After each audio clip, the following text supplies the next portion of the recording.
राम राम मेरे संघर्षशील मित्रों और किसान का हाल चाल सब आनंद मंगल होए है ना। देखो अपने टॉपिक चल रहा है रोग, मानव रोग के बारे में अपने टॉपिक चल रहा है। अब इस रोग के बारे में अपन काफी कुछ पढ़ चुके हैं दोस्तों। अब मैंने आजकल एक नया ट्रेंड देखा है। पहले क्या पूछा जाता था कि भाई ये बीमारी होती है और ये कौन से बैक्टीरिया से होती है, जीवाणुओं से होती है, उसका नाम लिखो, ठीक है, या फिर वह पूछ लिया जाता। अपन बहुत अभी मैटर बाकी है दोस्तों, इसमें कम से कम 2-3 वीडियो और बनेंगे अपने, है ना। तो और आजकल क्या ट्रेंड चल गया दोस्तों, औषधियों पर भी प्रश्न आते हैं कि किसकी क्या औषधि। अभी आप देखिए कि रीट, अगर आप ढंग से देखेंगे ना, रीट 2021 या 22 कुछ थी ऐसी रीट शायद, जिसका पेपर आउट हुआ था सेकंड लेवल का, जो साइंस का क्वेश्चन था, उसमें टीबी के बारे में पूछ लिया जो दोस्तों कि डॉट्स की फुल फॉर्म लिखो। और मेरी गारंटी है कि लगभग 70% लोगों को डॉट्स की फुल फॉर्म नहीं आई थी। किसी के अल्टप्पे में सही हो गया हो तो एक अलग बात है, लेकिन इस प्रकार के काफी प्रश्न जो आ रहे हैं आजकल। और देखो कई एग्जाम में पूछा जाता है दोस्तों कि एनाल्गेसिक दवाई क्या होती है, एंटीपायरेटिक औषधियां क्या काम में आती है, एंटीबायोटिक औषधियां क्या काम में आती है, किसने खोज की, कहां से मिला, ये सबके बारे में, एंटीसेप्टिक हो गई है ना, इन सब औषधियों के बारे में अपन आज जानेंगे। और एक रोग जिसके बारे में सबसे पहले मैं बताना चाहता हूं कि वहां से कैसे कैसे क्वेश्चन आते हैं। देखो एक शब्द आपने सुना होगा, एक पहले टीवी पर खूब आता था, एमडीटी आता था ना, एमडीटी। हो साहब, या तो कुष्ठ रोग की दवाई है साहब, दवाई नहीं है ये दवाइयों का समूह है। इसका नाम क्या है, मल्टी ड्रग ट्रीटमेंट। क्या मल्टी ड्रग ट्रीटमेंट है दोस्तों, कि यानी इसमें मल्टी यानी बहुत सारी ड्रग, यानी वो ड्रग्स नहीं है। ड्रग्स मतलब, ड्रग का मतलब यहाँ क्या है, दवाई। बहुत सारी दवाइयां अगर एक साथ दी जाती है उसे ही कहते हैं दोस्तों एमडीटी। और ये 2 रोगों के लिए कारगर आती है, कुष्ठ ही नहीं, एक अपनी टीबी है ना, और दूसरा है कुष्ठ रोग। क्या होता है दोस्तों, कुष्ठ रोग, और इन दोनों के बारे में थोड़ा बहुत अपन जानकारी ले चुके हैं। टीबी भी अनेक प्रकार की होती है दोस्तों, दिमाग की टीबी, रीढ़ की हड्डी की टीबी, ब्लड की टीबी, फेफड़ों की टीबी, है ना। ज्यादातर जो टीबी होती है फेफड़ों के अंदर होती है ना, फेफड़ों के अंदर आपको बताया था। और इसके टीबी का फुल फॉर्म क्या है, ट्यूबर क्लोरोसिस। क्या होता है, ट्यूबर क्लोरोसिस, और हिंदी में कहे तो तपेदिक रोग। और इसका रोग जनक कौन है दोस्तों, रोग जनक कौन है, माइक्रोबैक्टीरियम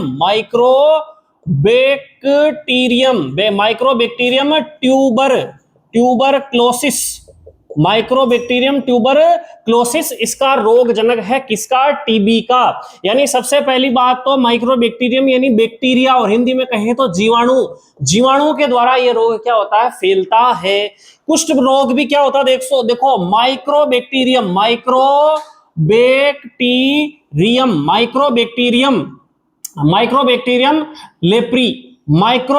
लेप्री, क्योंकि इसको क्या कहते हैं दोस्तों इंग्लिश में, रोग लेप्रोसी। क्या कहते हैं इसको, लेप्रोसी। और दूसरा नाम क्या है इसका, हेंसन का रोग। किसका रोग दोस्तों, हेंसन का रोग। ये सब आपको मैं लिखा चुका हूं दोस्तों। इनके अंदर बहुत सारी दवाइयां दी जाती है। अभी जो मैंने बताई ना, एनाल्गेसिक है ना, एनाल्गेसिक होगी, एंटीपायरेटिक औषधियां, इस प्रकार की कई सारी औषधियां इनको ठीक करने के लिए दी जाती है। उसे ही कहते हैं अपन एमडीटी। कई बार फुल फॉर्म पूछ ले तो इसकी क्या होती है, मल्टी ड्रग ट्रीटमेंट। बहुत सारी दवाइयों का एक साथ इलाज में इसको दिया जाता है। आगे बात समझ में। अब इसकी बात करते हैं, देखो जो टीबी होती है ज्यादातर कहां होती है, फेफड़ों को डैमेज करती है। अपन किसकी बात कर रहे हैं, अपने लंग्स की टीबी की बात कर रहे हैं। और कुष्ठ रोग आपको बताया मैंने, ये त्वचा को संक्रमित करती है और आपके नर्वस सिस्टम, किसको, नर्वस सिस्टम यानी तंत्र को ये क्या करती है, डैमेज कर देती। देखे होंगे ना कई फिल्मों के अंदर पुराने कुष्ठ रोग, अगर कभी देखे ना यूट्यूब में कुष्ठ रोग हो गया तो बेचारे पट्टे बांधे रहते हैं हाथ के ऊपर, है ना। तो चमड़ी वगैरह उसकी त्वचा पूरी तरीके से खराब हो जाती है, चलने फिरने में भी उसको बहुत तकलीफ होती है, बहुत दर्द होता है, बहुत सुगला रोग है दोस्तों कुष्ठ रोग, है ना। अब इधर बात करते हैं दोस्तों आपका, क्योंकि अब ये दूसरी बात है, ये फैलने वाला रोग है। कुष्ठ रोग पढ़ा था ना अपन ने, लेप्रोसी, हाँ माता ने लेप किया, वही बात। तो वो लेप वाली चीज से लेप्रोसी है ना, ये छूने से फैलने वाली बीमारी है। इसके अलावा जो टीबी होती है दोस्तों, इसको क्या कहते हैं, गरीबों की बीमारी। कौन सी बीमारी कहते हैं दोस्तों, गरीबों की बीमारी कहते हैं, गरीबों की बीमारी।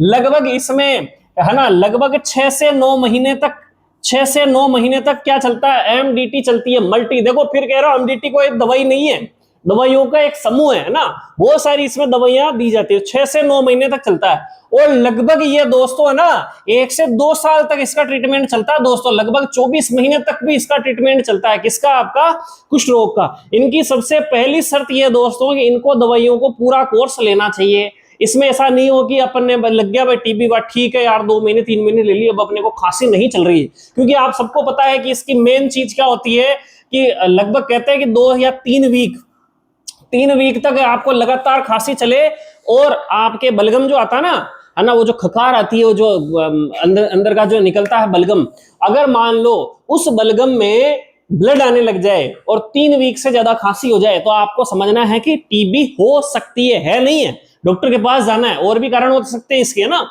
तो उसके पास जाना है, फिर वो टेस्ट करेंगे। वो टेस्ट करने के बाद पता लगाएंगे वो टीबी है। और टीबी की सबसे बेकार चीज ये दोस्तों कि उसका बैक्टीरिया तो होता है ना, वो बॉडी में कहीं ना कहीं जीवित रहता है, एक टाइफाइड का और एक टीबी का। जीवन में कभी सही भी हो गई ना तो ये वापस भी होने के चांसेस रहते हैं, इसीलिए इसका पूरा ट्रीटमेंट लेना चाहिए। वो क्या आप 2 महीने में आप सही हो गए, नहीं साहब डॉक्टर ने बोला 6 महीने तक लेना, तो 6 महीने तक लेना ही है ना, वापस आपको टीबी हो सकती है अगर किसी को टीबी है तो कौन सी बीमारी बोलते हैं इसको? गरीबों की बीमारी भी इसको बोलते हैं।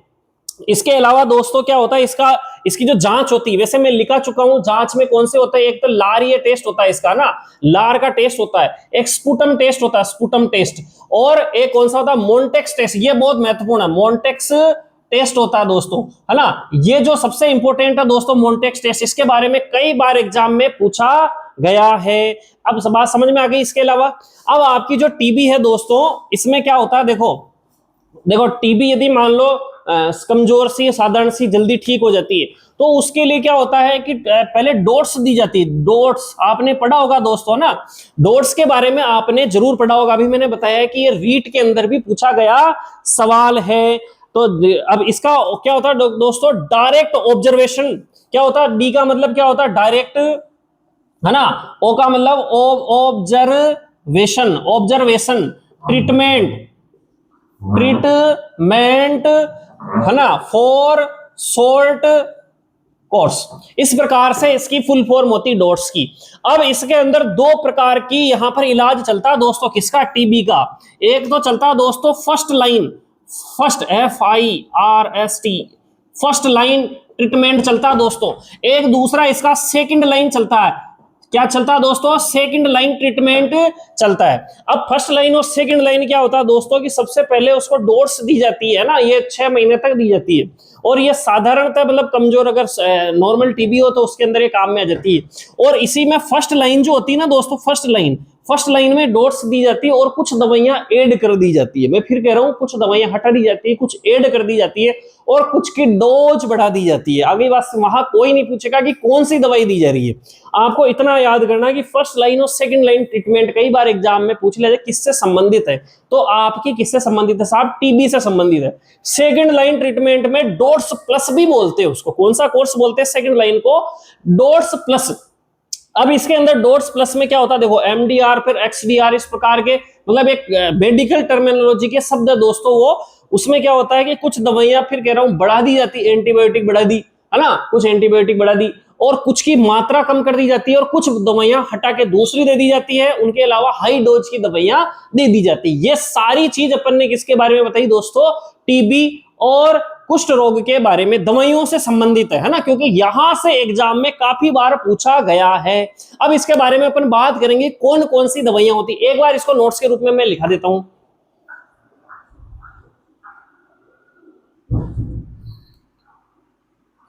हाँ मित्रों, एक बार स्क्रीनशॉट ले इसका, फिर मैं आगे की ओर लिखा देता हूं इसको, है ना। स्क्रीनशॉट ले लो इसका। हाँ देखो दोस्तों, अब यहां मैंने लिख दिया, देखो टीबी का इलाज फर्स्ट लाइन और सेकंड लाइन, केवल नाम याद करना ना, ट्रीटमेंट है ना इसके आगे। ये 6 महीने चलता है, लेकिन 9 से 18 महीने में सामान्य टीबी हो तो चल जाता है, इसके अंदर डॉट्स वगैरह सब आ जाता है। फिर सेकंड लाइन में अगर और ज्यादा डिफिकल्ट टीबी होती है, फिर देखो नॉर्मल टीबी के लिए आप डॉट्स है, direct observation treatment for short term. इसके बाद में ये आपको याद कर लेनी है ना, स्टार्ट लगा लेना इसके ऊपर, 2-3 एग्जाम में उसके बाद और पूछ लिया इसको। MDR टीबी भाई कुल मिला के इस भाई होती ना बहुत सारी जो एंटीबायोटिक होती है दवाइयां, कई तुम लेते हो, पहले डॉक्टर जाके आप एजीटी लिखते हैं, एजिथ्रोमाइसिन, आजकल वो ऐसे कॉमन एंटीबायोटिक हो जाए सारा शरीर में कोई फर्क ही नहीं पड़ता कि बहुत महंगी दवाई आती है। यानी बॉडी क्या करती है, धीरे धीरे उन दवाइयों के प्रति रेजिस्ट करती जाती है। समझ में आ गई ना, दवाइयों के प्रति क्या करती जाती है दोस्तों, रेजिस्ट करती जाती है। इसलिए फिर अपने वो साले विषाणु होते हैं थोड़े अपडेट हो जाते हैं, उसका फर्क नहीं पड़ता उन दवाइयों का। तो फिर क्या कर दी जाती है इसको, नॉर्मल टीबी के लिए तो dots, direct observation, treatment for short term. अगर मान लो टीबी ने इन दवाइयों के ऊपर भी अपना कब्जा कर लिया, वो उसका रेजिस्टेंस है, उसका प्रतिरोध कर रही है, यानी उससे कोई फर्क ही नहीं पड़ रहा, फिर एमडीआर टीबी, वो कहलाती है एमडीआर टीबी, यानी मल्टी ड्रग रेजिस्टेंस टीबी। अब यानी बहुत सारी दवाइयां देने के बाद भी रेजिस्टेंस कर रही है, तो फिर फर्स्ट लाइन ट्रीटमेंट में आप इन दवाइयों का, जैसे ये दवाइयों का नाम लिख दिया मैंने, याद करने की कोई जरूरत नहीं दोस्तों, मैंने एक सामान्य लिख दिया। फिर एक्सडीआर टीबी होता है दोस्तों, भाई इससे कोई फर्क नहीं पड़ रहा, थोड़ी भारी भारी टीबी हो गई, तो एक्सटेंसिव ड्रग रेजिस्टेंस टीबी, यानी बहुत खतरनाक हो गई भाई। अब इसका अंदर थोड़ा इलाज लंबा चलेगा, ऐसे कहते हैं सेकंड लाइन, ठीक है, सेकंड लाइन ट्रीटमेंट 9 से 18 महीने चलेगा। और ये लाइन तो पहले मैंने आपको वैसे लिखा दी, फिर भी लिखा दी, टीबी के इलाज के लिए क्या होता है, बीसीजी का, बीसीजी की नहीं रे, काहें इसको स्त्रीलिंग बना दिया टीके को, बीसीजी का टीका लगाया जाता है। ओके, स्क्रीनशॉट ले इसका, फिर आगे की ओर चलते हैं।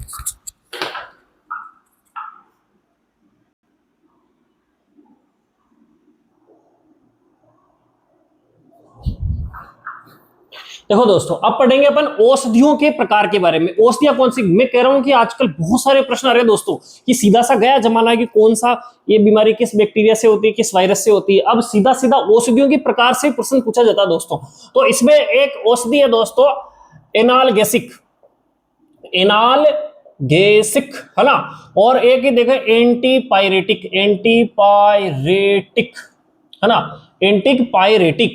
और इसके बाद में कुछ दवाइयां हैं जैसे एंटीबायोटिक, एंटीबायोटिक यानी प्रतिजैविक औषधियां, एंटीबायोटिक हिंदी में कहें तो प्रतिजैविक औषधियां। कुछ एंटीसेप्टिक होती है दोस्तों, एंटीसेप्टिक, एंटीसेप्टिक। और कुछ होती है दोस्तों निर्जमी कारक, निर्जमी कारक। अब इनके बारे में पढ़ते हैं दोस्तों, है ना। एनाल्गेसिक क्या होता है दोस्तों, एनाल्गेसिक क्या होता है, देखो एनाल्गेसिक का आप यहां से अनुमान लगा सकते हो भाई, आपके एनाल, ले से मतलब होता है आपके लग गई साहब, कहीं से चोट लग गई आपके, लगने पर क्या होता है साहब, है ना, एनाल, यहां से आप गेसिक, यहां से क्या, ये ऊपर का दो, यहां से इस टर्म को पढ़ो आप, लग गई साहब। लगने से क्या होता है आपके, क्या होता है साहब, दर्द होता है, क्या होता है साहब, दर्द होता है। भाई मैं क्या कह रहा हूं, एनाल्गेसिक, एनाल्गेसिक में ये ले और गे शब्द को उठा लो, यानी आपके क्या हो गई, लग गई, और लगने से क्या हो गया आपके, दर्द हुआ, तो ये दवाई दे दी जाती है एनाल्गेसिक, यानी क्या हुआ, दर्द निवारक।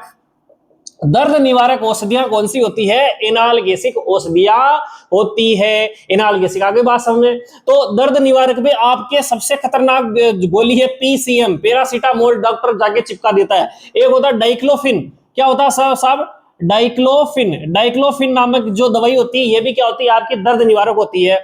और एक मातो दुखे ना, जब आपने सीधे से कहीं जा रहे हो, एस्प्रिन दे दो साहब, एस्प्रिन, है ना, किसी की बीपी डाउन हो जाए ना दोस्तों, उसमें भी एस्प्रिन काम में आती है, बीपी थोड़ी सी बढ़ जाती है।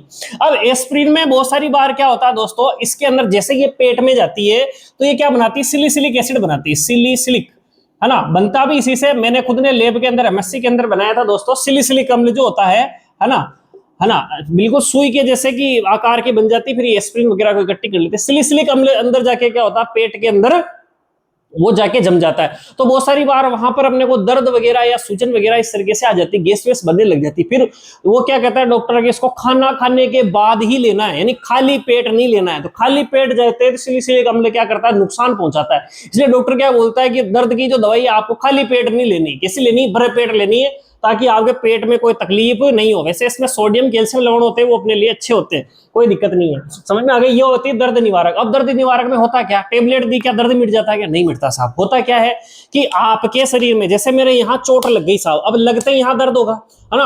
होता क्या है कि यहाँ से जो नर्व है, अपनी नसें हैं, 3 प्रकार की होती है दोस्तों, है ना, संवेदी, चालक और मिश्रित। तो संवेदी जो होती है ना, यहाँ से सूचनाएं लेके जाती है दोस्तों, यहाँ से सूचनाएं लेके जाएगी, कहाँ लेके जाएगी, दिमाग में। यहाँ दिमाग में जाएगी, कह रहा भाई साहब दर्द हो रही हो, दर्द हो रही हो, दर्द हो, मातो के एक और साहब दर्द हो रही हो, पचवा एक जो दूसरी मोटार नर्व हो, चालक नर्व, क्या हुआ, 12 मील, 12 मील, 12 मील, तो मतलब जोरदार आवाज कर चिल्ला, तो क्योंकि आप जैसे आपको यहाँ चोट लगती है अब वो सूचनाएं लेके जाती है दोस्तों ब्रेन में, यानी दर्द यहाँ नहीं हो रहा दोस्तों, दर्द यहाँ होता है, सब कुछ यही होता है दोस्तों, प्यार मोहब्बत लव और आपके दर्द आंसू गम जो होता है सब यही होता है। यही साला नालायक आदमी, इसको सुधार लो ना। इसलिए पुराने जमाने के लोग क्या कहते हैं, योग करो ध्यान करो, ताकि ये स्वस्थ तो सब स्वस्थ। तो यहाँ दर्द लेके जा रहा दोस्तों, यार दिमाग में दर्द कह रहा, बोल 12 मील 12 मील, फिर अपन जोर से कहते लागी लागी की माँ का लागी, डॉक्टर के चलो, डॉक्टर के चलो। अब क्या होता है दोस्तों, अब जैसे ही दवाई लेते हो, अब दवाई लेते ही क्या होता है कि ये जो नर्व जो सूचना लेके यहाँ जा रही, साला इसका कनेक्शन ही काट दो बीच में से ना, बीच में से क्या कर दो, इस नर्व को हटा दो, यहाँ की सूचना यहाँ नहीं पूछे। बस डॉक्टर ने इतना ही काम किया कि साले यहाँ की सूचना यहाँ नहीं पूछे, यानी पागल बना रहे हो, आपको कुछ नहीं कर रहे, पागल बन रहे। दर्द हो रहा है, वो जिससे दर्द हो रहा है वो चीज वही है, लेकिन इस नस को क्या करता है, तू सो जा बेटा, यहाँ से सो जा, आराम से रेस्ट कर 5-10 घंटे। तो 8-10 घंटे के लिए उस नस को क्या कर देते दोस्तों, सुला देते। सुलाने से सूचना आपके दर्द की सूचना सिर पे पहुंची नहीं, तो आराम से वो मस्त आराम से अपने क्या दर्द मिट गया, डॉक्टर ने बढ़िया सी गोली दे दी, कुछ नहीं तुम्हारे को बेवकूफ बना रहे हो, समझ में आ गई। लेकिन वो भी जरूरी दोस्तों, क्योंकि अपन दर्द में कह रहे मतलब कि 8-10 घंटे बाद में वैसे भी खुद बॉडी भी क्या करती है, अपनी हीलिंग करती है, अपने जो भी घाव हुआ है उसको सही कर लेती है, ऑटोमेटिक आपका दर्द वर्द खत्म हो जाता है, समझ में आ गई। यानी सब कुछ अपना शरीर ही कर रहा है अंदर से, है ना, ये दवाइयां कुछ नहीं कर रही है। फिर एंटीपायरेटिक और सांप, और कुछ याद नहीं करना दोस्तों, पायरेटिक। तो यहां से एक चीज याद करनी, पायरे से याद करना पारा, पारा चढ़ना। पारा कब चढ़ता है डॉक्टर के याद करो आप, थर्मामीटर पे थर्मामीटर जो होता है ना, थर्मामीटर दोस्तों, हाँ थर्मामीटर आपको जब बुखार आती है तो लगाते, फिर वो देखते कितना पारा चढ़ा, कितना थर्मामीटर में पारा ही तो होता है, वो पारा चढ़ता ऊपर, देखते हाँ भाई इसको और 101 डिग्री बुखार है ना, 101 डिग्री बुखार है। यानी उस बुखार के अंदर आपको क्या होता है दोस्तों, ताप बढ़ता है। यानी ताप यानी बुखार को कम करने वाली, ताप को कम करने वाली, यानी इस पारे को डाउन करने वाली दवाई, ताप को कम करने वाली, यानी ज्वरनाशी, ज्वर यानी बुखार, ज्वरनाशी बुखारनाशी दवाइयों को क्या कहते हैं दोस्तों, एंटीपायरेटिक। इसमें भी अपनी सबसे मस्त गोली कौन सी है, पैरासीटामोल, है ना भाई। कंपनी अलग अलग हो सकती है, उसके अंदर जो भी सॉल्वेंट होगा वो सब कौन होगा, पैरासीटामोल होगा। अब आते हैं एंटीबायोटिक, भर के पहले खूब प्रश्न पूछे जाते हैं दोस्तों, है ना, तो आपके भी आ सकता है एंटीबायोटिक। एंटीबायोटिक क्या, देखो एंटीबायोटिक बॉडी खुद ही बनाता है। कैसे बनाता है साहब, कि जब भी कोई वायरस या बैक्टीरिया शरीर में जाता है ना दोस्तों, तो कभी ना कभी तो अपन क्या करते हैं, स्वस्थ होते हैं। इसे नहीं कि जीवन भर बीमार हो गए, एक बार कोई बीमारी गई तो नहीं साहब, बिल्कुल स्वस्थ होते। तो अपने शरीर में होता है इम्यून सिस्टम, रोग प्रतिरोधक क्षमता बढ़ाने वाला तंत्र, जैसे अपने श्वसन तंत्र होता है, हृदय तंत्र होता है, तो रोगों से लड़ने वाले तंत्र को कहते हैं प्रतिरक्षा तंत्र, इम्यून सिस्टम। अब जैसे ही मान लो कोई वायरस या बैक्टीरिया अंदर गया, तो अंदर जाते क्या होता है कि अंदर का वो प्रतिरक्षा तंत्र इससे लड़ाई झगड़े करता दोस्तों ना, वो टी लिम्फोसाइट सेल इस प्रकार के जो होते हैं, लसिकाणु बताया आपको, वो सब क्या करते हैं दोस्तों, इनसे लड़ाई झगड़े करते हैं। और कुछ दिन के 2-4 दिन घमासान चलता रहता है दोस्तों ना, वो भी अपनी संख्या बढ़ाता है, अंदर गया बैक्टीरिया वायरस, और ये इधर से भी घमासान, तीरन को मारे तीरन को, तीरन पे तीर चलावे, हर हर महादेव, है ना, अंदर ऐसे लड़ते रहते दोस्तों, बहुत खतरनाक युद्ध चलता है अंदर। और युद्ध चलने के कारण आपके शरीर का क्या हो जाता है, ताप बढ़ जाता है, तो आप कहते हैं यार बुखार आएगी, और बहुत सारी लड़ने में सारी ये ब्लड सेल वगैरह ये जो होती है दोस्तों कम हो जाती है, फिर है ना भाई, अपन भी तो सैनिक बढ़ते हैं अंदर के, तो कम हो जाती है। तो आपको क्या शरीर में कमजोरी सी लगती है, यार कमजोर हो गए, यार हाथ पैर दुख रहे, कमजोर हो रहे हैं ना, तो ये सब घटनाएं आपको याद होगी, इस प्रकार की बीमारियों में होता है आपके।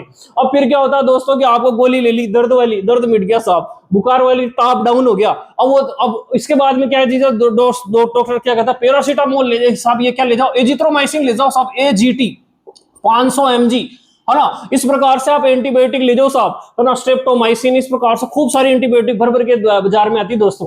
अब वो क्या करता है, एंटीबायोटिक जिससे शरीर में जाती है, और शरीर में जाते क्या होता है, आपका जो प्रतिरक्षा तंत्र होता है ना, उसको बाहर से क्या बढ़िया से सैनिक मिल जाते हैं और लड़ने के लिए, ना बाहर से दोस्तों को बुलाते हैं, आजा आजा आजा, लड़ाई होगी। तो डॉक्टर क्या कर देता है, वो एजिथ्रोमाइसिन नाम की टेबलेट देता है, उससे आपके शरीर में क्या होता है, बहुत सारे सैनिक और आ जाते हैं लड़ने के लिए। अब वो गए, आजा आजा साले, अब मेरे दोस्त आ गए, और लड़ देगा, धाम धाम धाम करेंगे, जीवाणु विषाणु को क्या करते हैं दोस्तों, भगा देते हैं वहां से। अब वो दोस्तों क्या हो गए, भाग गए, यानी मर गए, भाग के कहा जाएंगे, अंदर ही मिर जाते हैं ना, वो मरते आप जो स्वस्थ हो गया, वो बड़े आराम से तांदा हो, मजा आ गया। इसलिए डॉक्टर बोलता है एंटीबायोटिक का कोर्स पूरा लेना चाहिए, अगर 5 दिन का दिया तो 5 दिन पूरा लेना चाहिए, क्योंकि एक आधा बैक्टीरिया बच गया ना, तो फिर अंदर का तो क्या होता है, अपना भी सिस्टम बेचारा लड़ते लड़ते थक जाता है ना। अब अगर मान लो आपने ले लिया, तो फिर ये भी सोचता है, अरे यार यो लड़ ले, मारा यो लड़ ले, है ना, ये आ गया, ये लड़ लेगा। इसलिए ज्यादा एंटीबायोटिक भी नहीं लेनी चाहिए, क्योंकि अपने शरीर की आदत हो जाती है, कोई बात नहीं, अभी ये जाएगा साला डॉक्टर के पास, और अपने आर्टिफिशियल सैनिक अंदर भेज देगा। हमने कहा मस्त पड़े रहो, कोई दिक्कत नहीं, 1-2 दिन बुखार आएगी, इसको ऑटोमेटिक जाएगा डॉक्टर के पास, एंटीबायोटिक ले आएगा। तो ये क्या करता है, एंटीबायोटिक अपने शरीर में एक्स्ट्रा सैनिक देता है दोस्तों, और कुल मिला के प्रतिरक्षा तंत्र को मजबूत बनाता है, अगर साधारण भाषा में कहें तो रोगों से लड़ने में सहायता करता है। अगली बात समझ में, यानी अंदर के सूक्ष्म जीवों को मारने का कार्य करता है। अगली बात समझ में, एंटीबायोटिक। इसके अलावा अच्छा, एंटीबायोटिक, जो पहली एंटीबायोटिक थी दोस्तों वो कौन सी थी, पेनिसिलिन,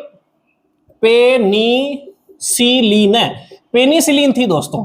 पेनिसिलिन जो थी ये एंटीबायोटिक थी, ये ना दवाई है, ये एंटीबायोटिक दवाई है, यानी प्रतिजैविक हिंदी में कहूं तो, है ना। ये प्रतिजैविका मतलब है कि जीवों से प्राप्त होती है ना, जीवों से प्राप्त होती है, सूक्ष्म जीवों से प्राप्त होती है, ये हमेशा याद रखना। तो किससे प्राप्त हो रही है, तो ये एक फफूंद है दोस्तों, यानी कवक है। पेनिसिलिन, ये एग्जाम में पहले खूब आता दोस्तों, पेनिसिलिन नोटेटम, पेनिसिलिन नोटेटम नामक कवक से ये क्या होती है दोस्तों, मिलती है। क्या मिलती है, पेनिसिलिन जो मिलती है, पेनिसिलिन नोटेटम नामक कवक से क्या प्राप्त की जाती है, पेनिसिलिन दवाई प्राप्त की जाती है। लेकिन जीवाणु से जो पहली प्राप्त की गई वो स्ट्रेप्टोमाइसिन, ये इस प्रकार की क्या माइसिन है ना, कोई दिक्कत नहीं, लिख देंगे अभी। स्ट्रेप्टोमाइसिन जीवाणु से पहली एंटीबायोटिक प्राप्त की गई। एंटीसेप्टिक क्या है साहब, आपके कभी घाव हो जाते हैं, है ना, घाव हो जाते हैं ना, तो घाव होने के बाद में, या फिर जैसे मान लो आपने कहा भाई वो बैक्टीरिया वगैरह जो आप देखते होंगे टीवी में ऐड, डेटोल वगैरह, है ना, डेटोल से हाथ धो, इससे हाथ धो, उससे हाथ धो, हैंड वॉश इस प्रकार का आता हाथ धोने का। यानी कुल मिला के आपके शरीर के अंदर कोई भी बाहर की तरफ, शरीर के अंदर नहीं बाहर की तरफ कोई भी जीवाणु होता है तो वो उससे खत्म हो जाता है एंटीसेप्टिक से। निर्जमी कारक क्या दोस्तों, कि आपने देखा होगा कि बहुत सारे जो डॉक्टर होते हैं वो भी ऐसी चीज है, लगभग वो होते हैं क्या है कि स्प्रिट वगैरह आपने देखी होगी। इसका एक उदाहरण दोस्तों आप सब जानते हो, स्प्रिट, यानी एल्कोहल की मात्रा इसमें ज्यादा होती है ना। स्प्रिट होता है जो कई कैची वेची मान लो वो इलाज करना हो तो स्प्रिट से धोते हैं। जितने भी डॉक्टर के इंस्ट्रूमेंट होते हैं वो किससे धोते हैं, स्प्रिट से वो धो देते हैं, यानी उनको निर्जमी यानी बिल्कुल सूक्ष्म जीवों से रहित कर देते हैं। उसके ऊपर सूक्ष्म जीव तो भी उससे स्प्रिट से धुल जाते हैं, साफ हो जाते हैं। हाथ वगैरह को भी स्प्रिट से धोते हैं ताकि अपना सही, जो कोरोना के टाइम पे किया था ना अपन ने, हाँ। तो इस प्रकार की दवाइयों के प्रकार है। क्यों ना मैं लिखा दूं फटाफट है ना, एक बार कॉपी पेन निकाल के बैठो।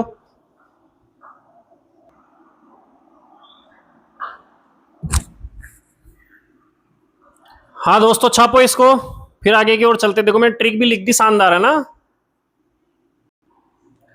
हाँ दोस्तों एक बार इसको छापो, फिर आगे की ओर चलते हैं ना। स्क्रीनशॉट ले लो तुरंत। हाँ देखो दोस्तों, अगला निर्जमी कारक मैंने यहाँ लिख दिया था, ठीक है। एक अंतर यहाँ बताना था आपको, एंटीसेप्टिक और निर्जमी कारक। देखो दोनों ही सूक्ष्म जीवों को नष्ट करते हैं, लेकिन एंटीसेप्टिक आपने पढ़ा है कि भी आपके त्वचा पर लग रही थी, घाव पर लग रही थी, यानी जीवित ऊतकों पर आपका लगा सकते थे इनको ना, इनका कोई नुकसान अपनी त्वचा पर इन पे नहीं हो रहा था। लेकिन निर्जमी कारक देखो किनको किनको साफ करिए, सूक्ष्म जीवों को तो मार ही रही है, लेकिन कहाँ, औजारों पर। जैसे मैंने बताया ना, केची वगैरह ऑपरेशन करने के किसी भी काम में आती है, डॉक्टर के जितने भी ऑपरेटर्स है ना, सुई वगैरह केची वगैरह उनको धोने के काम में आती है। और स्नान घर के अंदर आप जानते हैं ना, फिनाइल वगैरह इनसे पोछे लगाते हैं ना, वो सब आपके क्या है, डिसइंफेक्टेड या निर्जमी कारक औषधियां है ना। इनको आप चाहो तो भाई फिनाइल से हाथ धो लो तो वो नहीं होगा, फिर आपके नुकसान पहुंच सकता है, ये इसमें बड़ा अंतर है।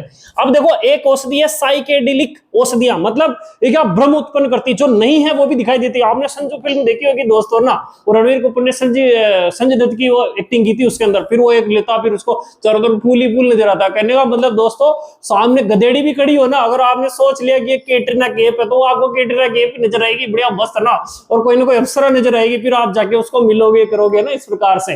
तो जो नहीं है उसका भी एहसास करा देती है ये औषधियां। इसके अंदर LSD है, काफी बार एग्जाम में पूछा जाता है, यानी ब्रह्मक औषधियां। ब्राह्मक औषधियां अगर पूछ ले सीधा तो क्या बोलते हैं, ब्राह्मक औषधियां भी इनको बोलते हैं, ब्राह्मक औषधियां। यानी ये क्या करती है, भ्रम पैदा कर देती है दोस्तों, आपको भ्रम पैदा कर देगी। आप राजा महाराजा के 1576 के अंदर अकबर के दरबार में हो, फिर अकबर वालों से भी ऐसे बात करोगे है ना, लुगाई को देख के बोलोगे साली अनारकली डांस कर, वो लाके थप्पड़ मारेगी कीच के, आपको पता ही नहीं चलेगा, है ना। कुल मिला के ये भ्रम पैदा कर देती है, समय का भी भ्रम पैदा कर देगी, कोई नहीं है उसका भी भ्रम पैदा कर देगी। ये दवाइयां होती है ब्राह्मक औषधियां, बहुत खतरनाक होती है। देखो आपको वीडियो अच्छा लगा हो तो लाइक से सब्सक्राइब करना।